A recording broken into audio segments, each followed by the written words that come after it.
Wave power, absolutely. There have been various projects banded about, like a tidal barrage in the Solway. There are some innovative wind power projects up in Orkney that the committee actually visited to have a look at what they're doing up there. So, you know, I think when it comes to wave energy, there's a lot more we can do. Or tidal energy, you know, the tide is something that's is very predictable. So, you know, yeah, there's absolutely should be incentives to ensure we can benefit more from that.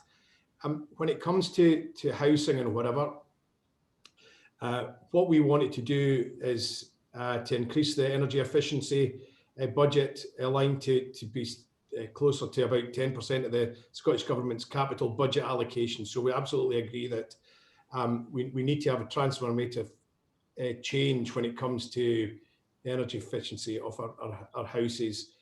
In the report that will be published on Monday, the committee also raises that this issue, that it needs to be a priority that we look at housing.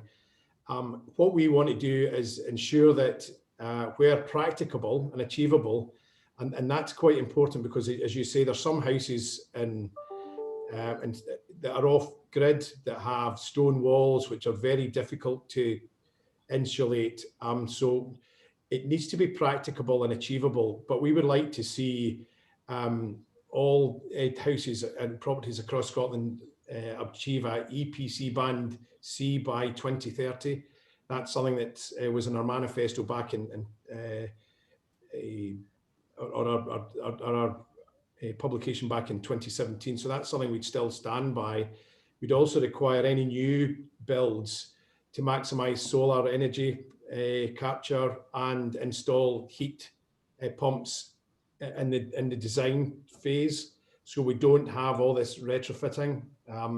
It's good that we're getting retrofitting in some social housing at the moment, because that does to some extent help reduce the fuel poverty, but we need far more done with that. All large-scale housing schemes should have at least one electric charging station. And, you know, you're talking about the green belt, one of your questions there as well. We need to safeguard against development where it's not in the public interest, and ensure that, you know, we don't get an inappropriate building in green belt.